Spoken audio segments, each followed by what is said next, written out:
नमस्कार दोस्तों, स्वागत है आपके अपने YouTube चैनल स्टडी जोन 24 में। जैसा कि हमने वन लाइनर सीरीज को चला रखा है, तो पिछले वीडियो में हमने देखा था कि जो मौर्य साम्राज्य किस प्रकार पूरे भारत में फैल रहा था और उसके दौरान जो कलिंग युद्ध हुआ और कलिंग युद्ध के बाद ही जो बौद्ध धर्म था उसका जो रूप था कैसे सर्व शिखर पे आ गया था। मतलब कि बौद्ध धर्म अपनी चरम सीमा पर आ गया था। बौद्ध धर्म का विस्तार हो रहा था। विस्तार इस प्रकार हुआ था न केवल भारत में अपितु भारत के बाहर भी अशोक के द्वारा अपने पुत्र राहुल और पुत्री संघमित्रा के द्वारा श्रीलंका और नेपाल और अन्य देशों में बौद्ध धर्म का विस्तार करवाया गया। तो इस प्रकार बौद्ध धर्म जो बढ़ रहा था और उससे हुआ क्या कि भारत में जो अन्य धर्म थे वे दबते जा रहे थे या उन्हें अनदेखा किया जा रहा था। तो ऐसे में क्या हुआ कि जो बौद्ध धर्म का या बौद्ध धर्म नहीं, इसका क्या बोलते हैं, जो मौर्य साम्राज्य है, तो उसका अंतिम शासक था बृहद। बृहद के शासन काल के दौरान उसके मंत्रिमंडल में एक मंत्री था पुष्यमित्र शुंग। तो पुष्यमित्र शुंग था, वह ब्राह्मण धर्म से संबंधित था। उसने क्या किया कि उसने अपने राजा बृहदत्त की हत्या करके एक नए वंश की स्थापना की जो शुंग वंश के नाम से स्थापित हुआ। और आगे चल के ये जो मौर्य साम्राज्य का पतन हो गया और वंश एक छोटे छोटे वंश सामने उभर कर आए। तो हम मौर्योत्तर काल के बारे में चर्चा करेंगे इस वीडियो में। और यह जो मौर्योत्तर काल है हम दो वीडियो में विभाजित करेंगे। तो ये पहला भाग है। अगर वीडियो अच्छा लगे तो ज़्यादा से ज़्यादा लोगों को शेयर करें, सब्सक्राइब करें, लाइक करें। इस वीडियो में हम जो शुरुआती वंश आए मौर्य साम्राज्य के बाद उनकी चर्चा करेंगे और देखेंगे कि उनका कार्यकाल कितना रहा। तो आइए शुरू करते हैं वीडियो को। इस समय कुछ 5 वंश देखते हैं इस वीडियो में हम, जैसे शुंग वंश हो गया, कर्ण वंश, सातवाहन वंश, चेदी वंश और बकावट वंश। तो आइए इनको चर्चा करते हैं। जैसा कि हमने पहले ही बता दिया है कि बौद्ध धर्म को जो सर्वाधिक प्रोत्साहन मिल रहा था तो उससे अन्य धर्म को अनदेखा किया जा रहा था। तो क्या हुआ, मौर्य काल के जो अंतिम शासक थे उस बृहद उसकी हत्या करके पुष्यमित्र के द्वारा और ब्राह्मण धर्म को प्रहित करने के साथ ही शुंग वंश की स्थापना 185 ईसा पूर्व में हुई और एक नए वंश की स्थापना हुई। तो आइए देखते हैं वन लाइनर में आज का वीडियो। तो पहला हमारा पॉइंट है कि शुंग वंश की स्थापना किसके द्वारा की गई। तो शुंग वंश की स्थापना की बात करें तो 185 ईसा पूर्व में की गई। भाई शुंग वंश की स्थापना किसके द्वारा की गई, तो ऊपर हमने बताया है कि पुष्यमित्र द्वारा ही शुंग वंश की स्थापना की गई। नेक्स्ट पॉइंट है कि पुष्यमित्र शुंग द्वारा किसकी हत्या करके शुंग वंश की स्थापना की। तो जो बृहद था, बृहद कौन था, मौर्य साम्राज्य का अंतिम शासक था। और ये पुष्यमित्र शुंग कौन था, पुष्यमित्र शुंग था बृहद के राज्य दरबार में एक मंत्री था। तो इसके द्वारा ही हत्या करके और पुष्यमित्र शुंग ने शुंग वंश की स्थापना की। नेक्स्ट है शुंग वंश ने किस धर्म को बढ़ावा दिया। तो शुंग वंश ने ब्राह्मण धर्म को बढ़ावा दिया। नेक्स्ट पॉइंट देखते हैं, वैदिक धर्म का उद्धार काल कौन सा माना जाता है। तो वैदिक धर्म का उद्धार काल माना जाता है पुष्यमित्र शुंग को। नेक्स्ट है भगवत धर्म के जो भागवत धर्म के उदय का काल किस काल को माना जाता है, तो यह माना जाता है शुंग वंश काल को। नेक्स्ट देखते हैं, नेक्स्ट है पुष्यमित्र शुंग के द्वारा कितनी बार, ये 12 नहीं कितनी बार पुष्यमित्र शुंग के द्वारा कितनी बार अश्वमेध यज्ञ कराए गए। तो अश्वमेध यज्ञ बहुत महत्वपूर्ण है और पूछे भी जाते हैं। तो ये पुष्यमित्र शुंग के द्वारा 2 बार कराए गए। तो यह पॉइंट बनता है कि किसके द्वारा कराए गए और कितने कराए गए। तो पुष्यमित्र शुंग ने 2 बार करवाए थे। तो पुष्यमित्र शुंग द्वारा कराए गए अश्वमेध यज्ञ में पुरोहितों का काम किसने किया। तो पुरोहितों का काम किसके द्वारा किया, पतंजलि के द्वारा। अब महाभाष्य के रचनाकार है, यह भी पॉइंट है कि महाभाष्य के रचनाकार कौन है।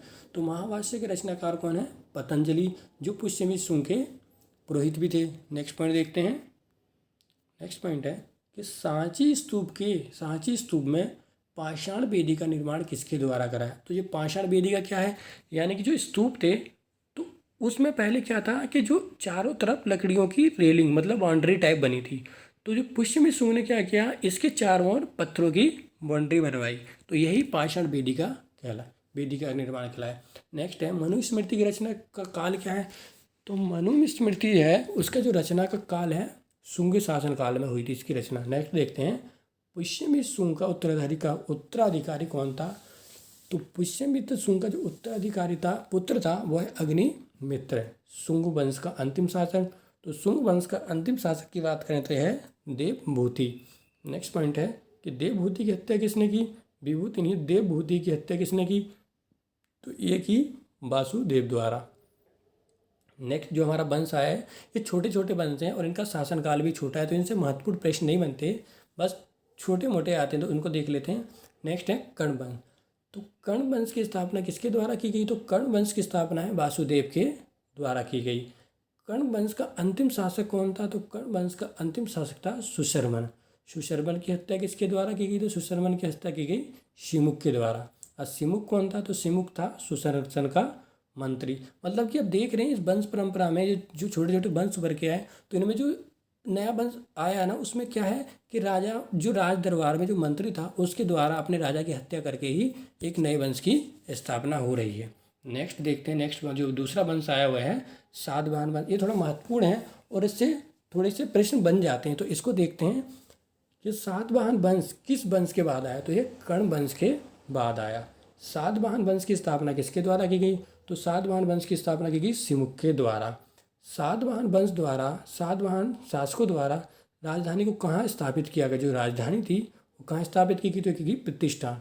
यह आंध्र प्रदेश है दोस्तों, प्रदेश है, आंध्र प्रदेश है, ठीक है। नेक्स्ट पॉइंट देखते हैं, दक्षिण भारत में प्रथम साम्राज्य स्थापित करने का श्रेय किसे जाता है? तो दक्षिण भारत में जो प्रथम साम्राज्य स्थापित का श्रेय ही सातवाहन शासकों को जाता है। नेक्स्ट देखते हैं, नेक्स्ट है सातवाहन वंश का सर्वश्रेष्ठ शासक किसे माना जाता है? तो सातवाहन वंश का सर्वश्रेष्ठ शासक माना जाता है गौतमीपुत्र सातकर्णी को। तो ये नाम से आपको पता चलता है कि सातवाहन जो शासन प्रणाली थी, शासन तो राजा ही करता था, मतलब कि में पुरुष ही करते थे, लेकिन जो शासन में नाम होते थे वो माताओं से संबंधित होते थे। उसे मात्र सत्तात्मक शासन प्रणाली भी कहा जाता है, मात्र प्रतात्मक जो है वंश भी माना जाता है। नेक्स्ट देखते हैं, गौतमीपुत्र सातकर्णी द्वारा किस नगर की स्थापना की गई? तो ये बेणकटक है, बेणकटक की स्थापना की गई गौतमीपुत्र द्वारा। नेक्स्ट देखते हैं, ब्राह्मणों को भूमि दान का जो सर्वप्रथम उल्लेख किस काल में मिलता है? तो ब्राह्मणों को भूमि दान का जो उल्लेख है वो कौन से शासन काल में मिलता है? तो वो मिलता है हमें सातवाहन शासन काल में ही ब्राह्मणों को भूमि दान दिए का उल्लेख मिलता है। ब्रह्मदेव के नाम से भी जाना जाता है। नेक्स्ट पॉइंट है, सातवाहन शासकों में सर्वाधिक सिक्के किसके द्वारा किस धातु के चलाए गए? मतलब सातवाहन शासक थे उसके शासनकाल में सर्वाधिक कौन सी धातु के सिक्के चलाए गए? तो वह थी सीसा। सातवाहन शासकों की राजभाषा क्या थी? जो सातवाहन शासक थे उनकी राजभाषा थी प्राकृतिक। नेक्स्ट है कि एक ब्राह्मण शब्द किसके लिए प्रयुक्त किया गया? जो एक ब्राह्मण शब्द का प्रयुक्त किया गया गौतमीपुत्र सातकर्णी को। नेक्स्ट पॉइंट देखते हैं, नेक्स्ट है सातवाहन शासकों की संबंधित सबसे लंबी सूची कहाँ से मिलती है? मतलब वह सूची जिसमें यह वर्णित होता है कि सातवाहन शासक मतलब थे या उनका कार्यकाल कैसा, तो ये मिलता है हमें मत्स्य पुराण से। अगला जो वंश है हमारा चैदी वंश, तो इस वंश को देखेंगे। चैदी वंश है, जो चैदी वंश का संस्थापक किसे कहा जाता है? तो चैदी वंश का जो संस्थापक है वह है महामेघवाहन को कहा जाता है। ये छोटे छोटे वंश हैं और इनसे ही इसमें ज़्यादातर प्रश्न आते हैं। एक तो आते हैं कि वंश का क्रमांक क्या है, कि कौन सा वंश पहले आया, जैसे मौर्य साम्राज्य आया, उसके बाद शुंग वंश आया, सातवाहन वंश आया, चैदी वंश आया, चैदी वंश के बाद वकावट वंश आया। तो इस प्रकार इनका मिलान या फिर इनका क्रमांक पूछ लेते हैं, तो ये महत्वपूर्ण होता है। तो चैदी वंश का जो संस्थापक था वह कौन था? महामेघवाहन था भाई। नेक्स्ट है चैदी वंश का वंश है, चैदी वंश की जानकारी के स्रोत कहाँ से मिलते हैं? मतलब कि चैदी वंश की जानकारी के स्रोत जो मिलते हैं हमें हाथी गुफा अभिलेख से मिलते हैं। चैदी वंश का महानतम शासक किसे माना जाता है? तो चैदी वंश का महानतम जो शासक है वह माना जाता है खारवेल को। खारवेल किस धर्म का संरक्षक था? तो खारवेल जो था जैन धर्म का संरक्षक था। नेक्स्ट पॉइंट देखते हैं, जैनियों को ग्राम दान देने का वर्णन किस वंश में मिलता है? तो जैनियों को ग्राम दान देने का जो वर्णन मिलता है चैदी वंश में मिलता है। तो इससे पूर्व हमने सातवाहन में देखा था कि ब्राह्मणों को भूमि दान की प्रथा मिलती है, सर्वप्रथम उल्लेख मिलता है। और वहीं चैदी वंश में किसको मिलता है? जैनियों को ग्राम दान देने का वर्णन मिलता है। नेक्स्ट देखते हैं, जैनियों को ग्राम दान देने का उल्लेख किस अभिलेख में मिलता है? तो वह अभिलेख है हाथी गुफा अभिलेख।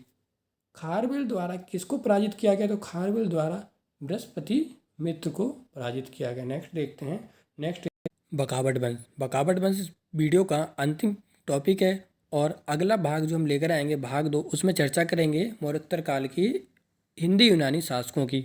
तो ये वीडियो देख रहे हैं हम बकावट वंश की चर्चा कर लें। बकावट वंश का संस्थापक किसे कहा जाता है? तो बकावट वंश का संस्थापक है विंध्य शक्ति।